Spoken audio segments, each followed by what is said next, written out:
Assalamualaikum warahmatullahi wabarakatuh. Pada kesempatan kali ini saya akan mereview dan ya memberikan sedikit spek ya oli yang ada di depan saya, yaitu oli Shell Rimula R5E dan SAE nya 10W40.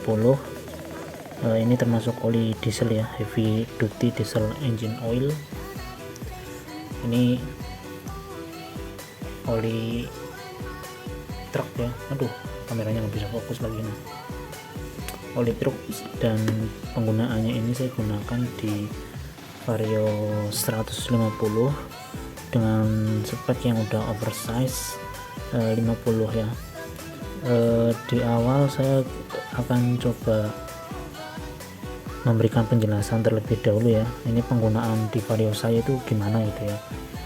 Oke ya, dari spek mesinnya itu sudah oversize ya. Oversize juga itu karena tadinya ada masalah yang mengharuskan jadinya ganti piston 1 set dan oversize 50.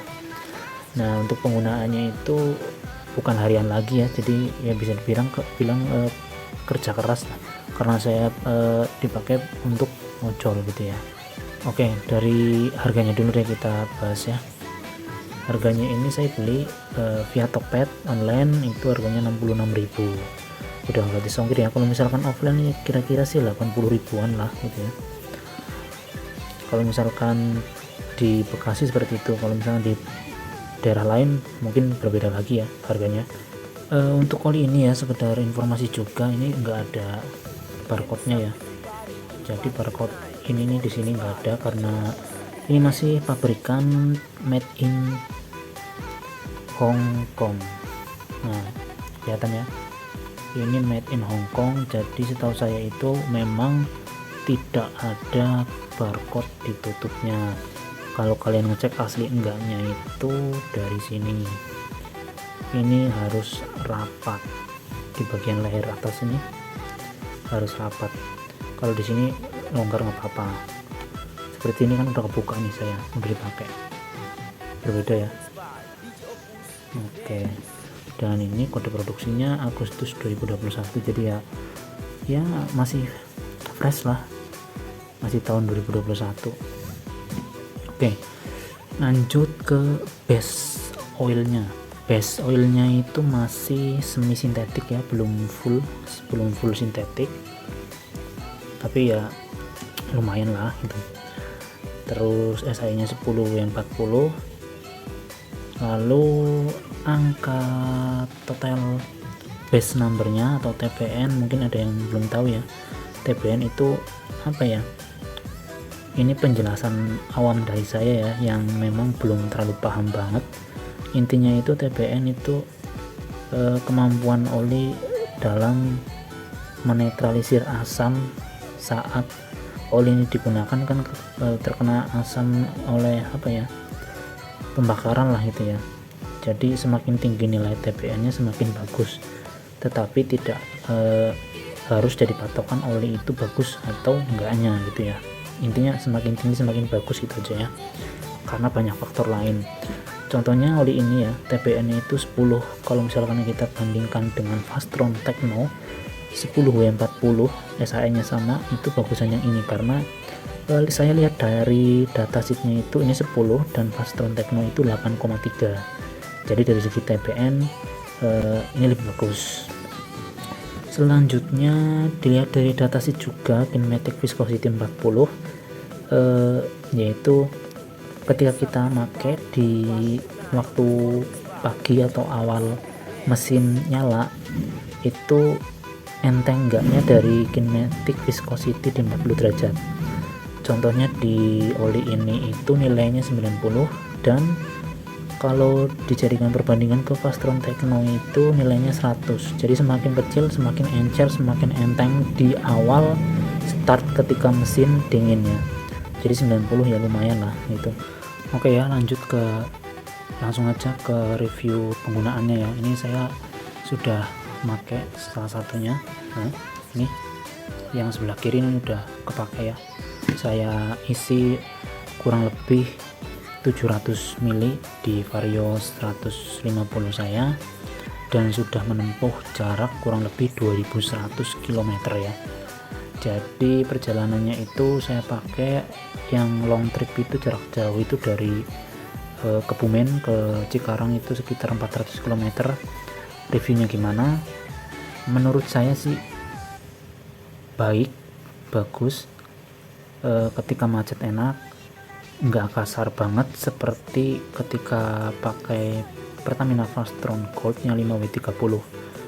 Tapi memang ya SAE nya beda, pasti beda juga, karena 10W40 pasti lebih halus gitu ya untuk jarak jauh, karena SAE nya juga ngaruh banget selain spek yang lain ya. Untuk jarak jauh menurut saya sih nggak ada kendala ya, tetap halus walaupun di geber terus di RPM tinggi, di kecepatan 90 ke atas gitu ya. Seperti yang kalian tahu lah, mungkin kalau misalnya di Pantura kan jalannya lurus terus gitu ya. Memang sih agak kasar ya karena namanya mesin digeber terus ya, cuma saya sih merasa nyaman aja ya, karena menurut saya olinya cukup bekerja optimal lah di suhu kerja mesin yang benar-benar tinggi gitu ya.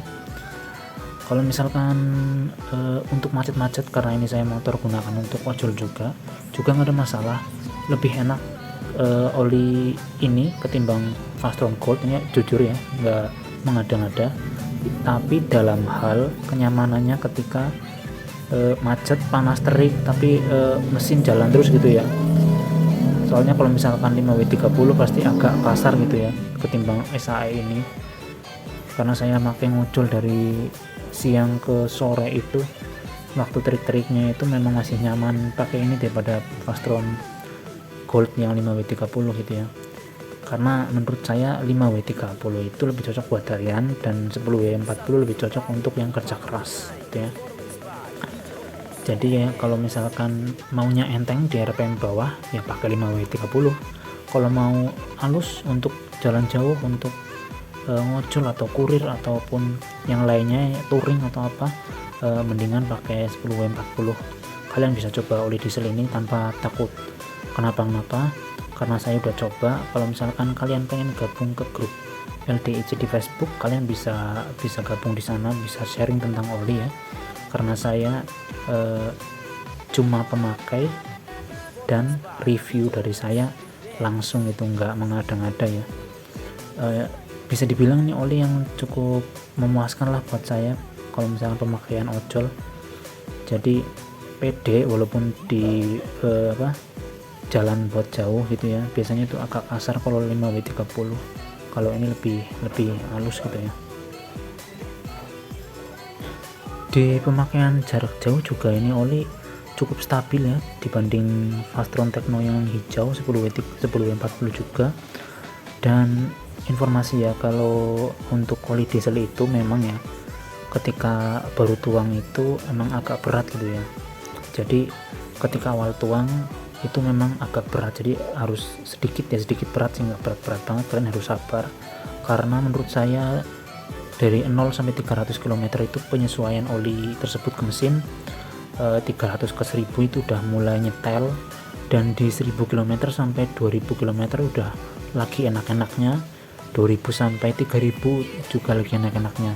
Dan sekarang saya baru menempuh 2100 ya, memang enak-enak aja sih, jadi lebih stabil aja ketimbang oli motor mungkin yang sudah drop di 1500 km. Oke ya, ini penggunaan di Vario. Kalau misalkan digunakan untuk Matic Yamaha kayak Aerox, NMAX ataupun Lexi, menurut saya sih oke-oke aja harusnya, karena ini SAE nya juga 10W40 ya kan, karena rekomendasi Yamaha kan seperti itu gitu ya. Jadi harusnya sih oke-oke aja ya. Dan untuk motor kopling basah ini memang saya belum pernah nyoba ya, tapi setahu saya di grup LDIC itu juga ada yang menyarankan karena ini masih aman untuk kopling basah, karena setahu saya ya, karena nggak ada sertifikasi Dexos 2 dan sertifikasi API ILSAC GF5 ataupun GF6 yang haram di kopas atau kopling basah. Jadi seperti itu. Jadi untuk kesimpulannya ya, untuk kalian yang harian bisalah pakai ini, cuma harus sabar karena di awal agak berat, tapi 500 sampai 1000 udah penyesuaian, 1000 km ke atas itu udah nyetel lah, udah enak banget gitu ya. Kalau misalkan dirasa kalian tipe rider yang langsung gas ketika mesin dingin, ya enaknya pakai 5W30, tapi saya tidak menyarankan untuk pemakaian trip jauh kalau misalkan ngocol gitu ya, ataupun kurir ya yang kerja keras. Jadi silakan pilih sesuai ya keinginan kalian lah. Saya cuma mereview aja, kasih saran aja gimana sih reviewnya oli ini. Menurut saya rekomen lah daripada oli bawaan ya, oli bengkel resmi yang lah ada XX nya itu, malah karena oli dealer itu banyak yang palsu ya bro, jadi hati-hati. Dan ya itu tadi kasih tipsnya, yang asli itu sininya rapet, ini ada kode produksinya juga. Jadi ya karena ini oli jarang yang pakai, pastinya pemalsu juga akan mikir-mikir lah, ngapain malsu oli yang jarang dibeli ya kan, masuk akal nggak? Oke lah, mungkin segitu aja ya, semoga video saya bermanfaat. Kalau misalkan ada yang kurang yang ingin ditanyakan, silakan kalian komen di bawah. Terima kasih sekali lagi, ini hanya pendapat saya pribadi. Terima kasih ya, semoga bermanfaat. Wassalamualaikum warahmatullahi wabarakatuh.